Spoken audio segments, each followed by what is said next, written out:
Bismillahirrahmanirrahim. Assalamualaikum warahmatullahi wabarakatuh. Jumpa lagi dengan kami Saham Hijau, yaitu segala sesuatu tentang dunia investasi di pasar modal. Pada kesempatan kali ini kami akan menyampaikan bahwasanya tahun 2024 atau 2025 mungkin akan potensi besar bahwasanya saham asuransi akan menjadi beggar. Penyebabnya apa? Jadi gini, tiba-tiba ya kemarin itu muncul berita seluruh mobil dan motor wajib asuransi mulai Januari 2025. Wow, ini akan berdampak sangat besar kepada perusahaan-perusahaan asuransi. Karena apa? Hitung aja jumlah mobil dan motor di Indonesia berapa banyak. Ya kalau misalkan semuanya wajib, semuanya masuk asuransi berarti kan berkah untuk perusahaan asuransi ini. Oleh sebab itu ini akan menjadi katalis positif untuk saham-saham asuransi.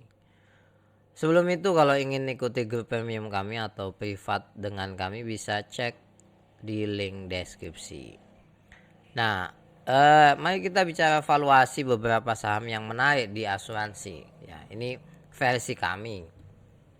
Yang pertama ada Tugu, ada PNLF, ada PNIN, Panin, ada Life, ada Live, ada ASBI, ada MREI. Nah, di antara 6 saham ini menurut kami Live sama ASBI kita eliminir. Ya, kita eliminasi. Kenapa sebabnya? Sekali lagi kita bicara valuasi ya. Kalau dari sisi valuasi kedua ini menurut kami tidak begitu bagus lah. Nah, sedangkan 4 ini yang menurut kami masih bagus. Baik dari PBV, dari PER itu cukup oke.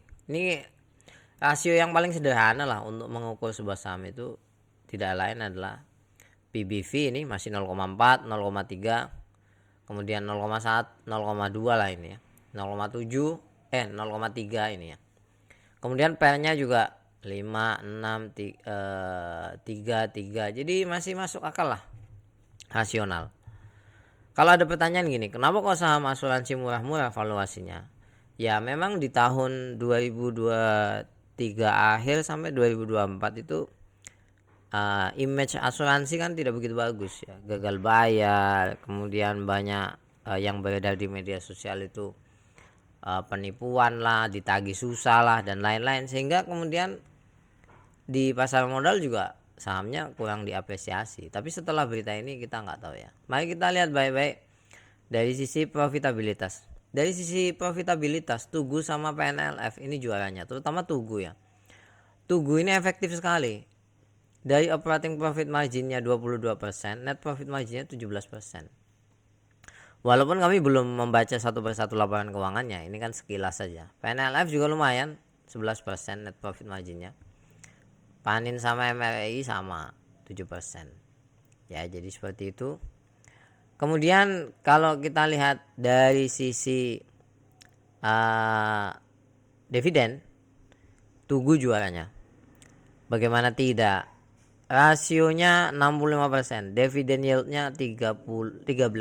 Tinggi sekali menurut kami, ini sangat tinggi untuk ukuran lembaga keuangan. Sedangkan yang lain PNLF nggak bagi, PNIN nggak bagi, MREI cuma 1,5%. Jadi ini Tugu menurut kami istimewa ya.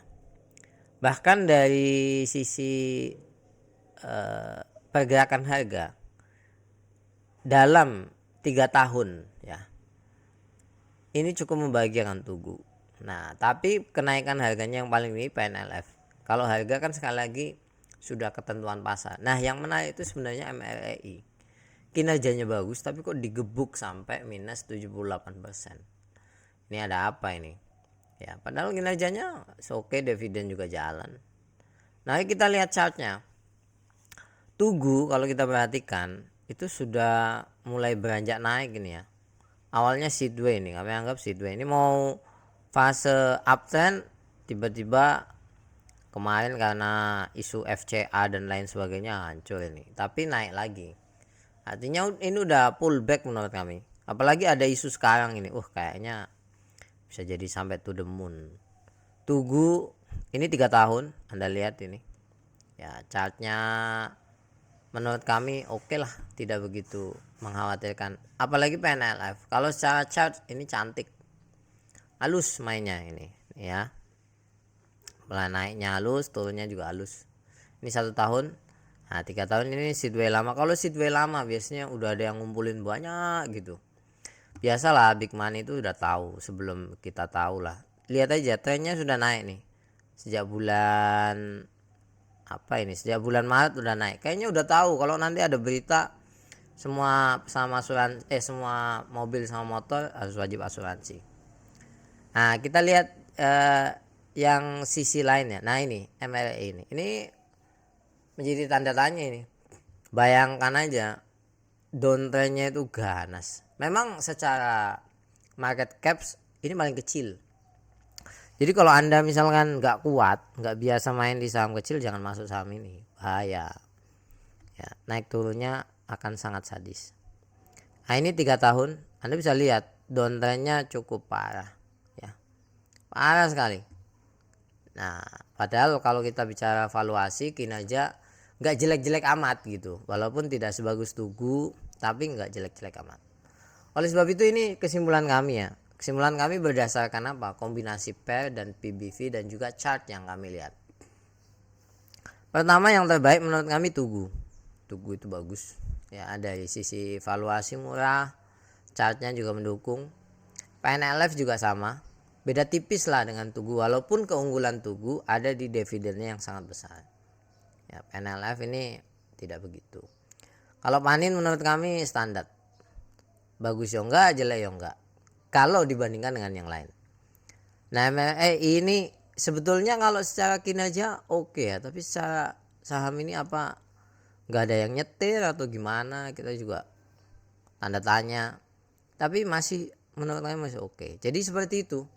Kalau ngelihat berita yang muncul tadi kemarin itu potensi besar, ingat sekali lagi potensi besar bahwasanya saham asuransi ini ketiban berkah daripada berita mobil dan motor itu wajib asuransi. Jadi pada akhirnya pendapatan mereka akan naik kalau seperti ini. Kalau pendapatannya naik, dividennya juga naik. Nah, ini yang menjadi perhatian.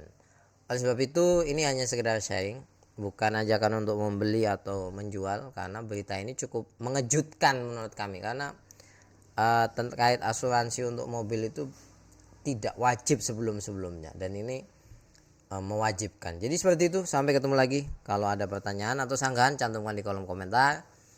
Jangan lupa untuk subscribe, like, dan komen. Terima kasih banyak. Assalamualaikum warahmatullahi wabarakatuh.